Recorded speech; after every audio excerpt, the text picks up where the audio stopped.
नमस्कार, मैं हूं आपके साथ हर्षिता मिश्रा। आप देख रहे हैं रॉयल एक्सप्रेस न्यूज। और चलिए अब बढ़ते हैं आगे और एक नजर डालते हैं मुंबई की इस खबर पर।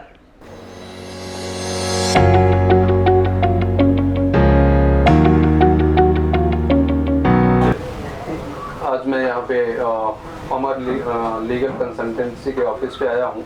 यहाँ पे हमारे भाई अमरनाथ मिश्रा जी हैं, उनसे कुछ चर्चा हुई है पूर्वांचल के डेवलपमेंट को लेकर के अपना पूर्वांचल महासंघ के जरिए। तो उसी रेफरेंस में यहाँ पे एक मीटिंग हुई है। अब उनके जो वक्तव्य हैं उन्होंने पूरा आश्वासन दिया हुआ है कि हर प्रकार से वो अपना पूर्वांचल महासंघ के साथ में है और जो भी चीज़ें डेवलपमेंट करने की बात है पूर्वांचल को, उसमें जो उनसे सहयोग हो सकेगा उसे करेंगे। एडवोकेट अशोक दुबे भाई आज हमारे यहाँ पर पधारे हैं और मुझे ये जानकर बड़ी प्रसन्नता हुई कि उन्होंने पूर्वांचल के विकास के लिए अपने को समर्पित किया हुआ है। कोरोना संकट के बावजूद भी वो इतनी तत्परता के साथ प्रयासरत हैं, इधर उधर भाग दौड़ कर रहे हैं, ये बहुत ही सराहनीय है। जैसा कि हम सभी जानते हैं कि पूर्वांचल जो क्षेत्र है हमारा, वो प्रतिभा का बहुत धनी है। प्रतिभाओं की वहाँ पे कोई कमी नहीं है, लेकिन हम ये भी देख रहे हैं कि अनवरत समय से पूर्वांचल और पूर्वांचल के लोग हर तरह की उपेक्षा के शिकार हैं। और ऐसे माहौल में दुबे जी का ये प्रयास बहुत ही प्रशंसनीय, बहुत ही सराहनीय है। जहाँ तक मेरा व्यक्तिगत सहयोग का प्रश्न है, मैं अपनी तरफ से ये आश्वासन देता हूँ दुबे जी को कि मैं उनके इस प्रयास में अपने को हमेशा उपलब्ध करता रहूँगा। हर तरीके से जहाँ भी मेरे सहयोग की ज़रूरत है, मैं उनको इस चीज़ के लिए आश्वस्त करना चाहता हूँ कि उन्हें इसके बारे में कोई संदेह करने की ज़रूरत नहीं है। पूर्वांचल के विकास में वो आगे बढ़ चढ़ करके और प्रयासरत रहें, उसमें मैं सदैव अपने प्रयास के जरिए उनको उत्साहित करता रहूँगा। जैसा कि मैं कहा कि पूर्वांचल में प्रतिभा की कमी नहीं है। उद्योग व्यापार की बात करें तो कुछ भी ऐसा पूर्वांचल में नहीं है जिससे वहाँ के युवा जो है बेरोजगारी को भगा करके रोजगार पा सकें। तो इसके लिए क्या कहना चाहेंगे आप? देखिए, पूर्वांचल के लोग उद्यमिता में भी बहुत आगे हैं। सबसे आगे नहीं, लेकिन बहुत आगे हैं। और आप देखेंगे कि पूर्वांचल के बाहर बहुत सारे क्षेत्रों में पूर्वांचल के लोगों ने उद्यमिता के क्षेत्र में बहुत ज़्यादा प्रगति की है। लेकिन जैसा कि दुबे जी का कहना है कि एक धारणा बनी हुई है कि पूर्वांचल में रह करके उद्यमिता का विकास नहीं किया जाता है, तो उसी धारणा को तोड़ना है। ये धारणा मनोवैज्ञानिक ज़्यादा है, वास्तविक कम है। तो हमको ये लोगों को जागरूक करना पड़ेगा, उनको समझाना बुझाना पड़ेगा कि भाई हम बाहर जाके जो रोजगार करते हैं, जितनी कोशिश करते हैं, उससे कम कोशिश में हम वहाँ पर भी उद्यमिता का विकास कर सकते हैं। वहाँ भी ऐसी बहुत सारी संभावनाएं हैं जिनका दोहन किया जा सकता है। और अगर उनका दोहन हम अच्छी तरह से कर पाते हैं तो स्थानीय लोगों को रोजगार भी मिलेगा। उनको बम्बई या इस तरह के महानगरों में जा करके जुझारू तरह से अपनी ज़िंदगी जीने का कोई बाध्यता नहीं रहेगी और अपने घर के पास उनको रोजगार मिल जाएगा। और जो उद्यमी हैं उनका उद्यम भी वहाँ पर विकसित होता रहेगा। तो सवाल यही है कि हम किस तरह से इस धारणा को मिटाएं कि भाई पूर्वांचल में रह करके हम उद्योगशील नहीं बन सकते हैं।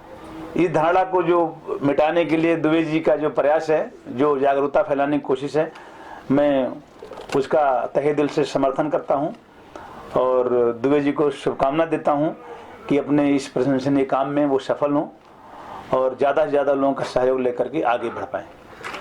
एक सवाल, देखिए, मुख्य सवाल ये है कि हम जो प्रयास कर रहे हैं, उस प्रयास के पीछे जो गूढ़ भावना है, निहित भावना है, वो क्या है? सफलता अपनी जगह है। कई बार हम अपने प्रयास में सफल नहीं होते, लेकिन हमारे जो प्रयास हैं उनको हम न्यून करके नहीं दे सकते हैं। हम देख रहे हैं सदियों से लोगों ने कोशिशें की हैं, कई बार लोग फेल भी हुए हैं, कई बार हम भले फेल हो गए लेकिन हमारी असफलता से कई दूसरे लोगों को बहुत सारी सबक मिल गई और वो सक्सेसफुल हो गए। तो सवाल ये नहीं है कि हम कितना आगे बढ़ पाते कितना नहीं बढ़ पाते, सवाल ये है कि हम अपने प्रयास को कितनी ताकत से, कितनी संभावनाओं के साथ, कितने लोगों का सहयोग लेकर के आगे बढ़ाते हैं। फिर वक्त बताता है कि हम कितने सफल होंगे कितने नहीं होंगे, वो हमें अपने भविष्य के ऊपर छोड़ देना चाहिए, लेकिन भविष्य से डर करके अपने प्रयासों को न्यून बना देना चाहिए या प्रयासों में ढील देना चाहिए, ये बिल्कुल ठीक नहीं है। और इस मामले में मैं दुबे जी के साथ मानसिक तौर पे और हर और तरीके से उनके साथ हूँ। अशोक सर, आप क्या कहना चाहेंगे? अमरनाथ मिश्रा जी जो कि 89 बैच के IAS ऑफिसर भी रह चुके हैं, स्वैच्छिक सेवानिवृत्ति इन्होंने ली है, आज भी एक अच्छी स्थापना किए हुए हैं कंपनी की जो भारत के कई हिस्सों में चल रही है, तो क्या कहना चाहेंगे? कितनी खुशी आपको हो रही मिल करके और क्या कुछ आपको संदेश मिला? ऐसी प्रतिभाएं और ऐसे विद्याभूषण लोग जो पूर्वांचल में हैं, जिनका योगदान और सहयोग इस तरह से मिल रहा है और ऐसी शुभकामनाएं जिनकी हमारे साथ में है, तो हम आपको विश्वास दिलाते हैं कि हम अपने इस कार्य में सफल होंगे, 100% सफल होंगे। भाई साहब एडमिनिस्ट्रेटर एक अच्छे एडमिनिस्ट्रेटर रहे हैं, एडमिनिस्ट्रेटिव डिपार्टमेंट में अच्छे ढंग से काम किए हुए हैं, उनको इन सब चीज़ों का बहुत सारा नॉलेज भी है जो कि, और वो पूर्वांचल से ही बिलोंग करते हैं, तो उनके साथ के और भी बहुत सारे लोग उसमें हैं, तो उनको जो ये चीज़ें मालूम है, इसलिए वो बता रहे हैं कि जो पूर्वांचल की प्रतिभाएं हैं उसको कैसे निखारा जाए, वहाँ का कैसे उपयोग किया जाए, उपयोग में कैसे लाया जाए। तो एक अच्छा प्लेटफॉर्म है इस चीज़ को हमको आगे बढ़ाने के लिए, उसमें भाई साहब का सहयोग हमेशा काबिल तारीफ रहेगा और काबिल तारीफ है। इस तरह से हम उनको साथ में लेकर के आगे बढ़ेंगे। क्या योजनाएं रहेंगी भविष्य में आपकी पूर्वांचल को लेकर के? पूर्वांचल में लघु उद्योगों को लगाने के लिए ज़्यादा से ज़्यादा प्रयास करना है हमको, क्योंकि अगर लघु और कुटीर उद्योग को हम वहाँ प्रमोट कर पाएंगे तो वहाँ के ज़्यादा से ज़्यादा लोग रोजगार पा सकेंगे और उससे पूर्वांचल हमारा सुदृढ़ होगा, धनाढ्य होगा, लोगों का पलायन रुकेगा। आज कोविड में जैसे कोरोना 2020 में इस तरह से लोगों को परेशान किया, आगे आने वाले टाइम में भी ये प्रेजेंट टाइम की सिचुएशंस भी वैसे ही चल रही है, कोविड के लिए ही चल रहा है, तो फिर से पलायन करना, अगर लोगों के पास वहाँ पे खुद का उद्यम रहे, यहाँ पर 50,000 कमाने से वहाँ पे अगर हम 35,000 ही कमा रहे हैं, 25,000 ही कमा रहे हैं, फिर भी हम सुखी हैं।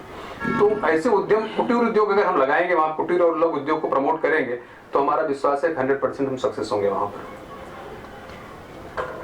अशोक जी, क्या कहना चाहेंगे? अमरनाथ मिश्रा जी से आपकी मुलाकात हुई, तो किन शब्दों में शुक्रिया अदा करना चाहेंगे मिश्रा जी का? मिश्रा जी प्रतिभा के इतने धनी हैं और समाज के लिए जो इनका योगदान है वो इतना काबिल तारीफ है कि इन्होंने जिस स्वैच्छिक निवृत्ति लेने के बाद जिस तरह से अपने आप को समाज के लिए समर्पित किया हुआ है, वो सबके अंदर वो गुण नहीं होता है। कितने भी रिटायर्ड ऑफिसर्स होते हैं लेकिन वो सब इस भावनाओं में नहीं जा पाते हैं।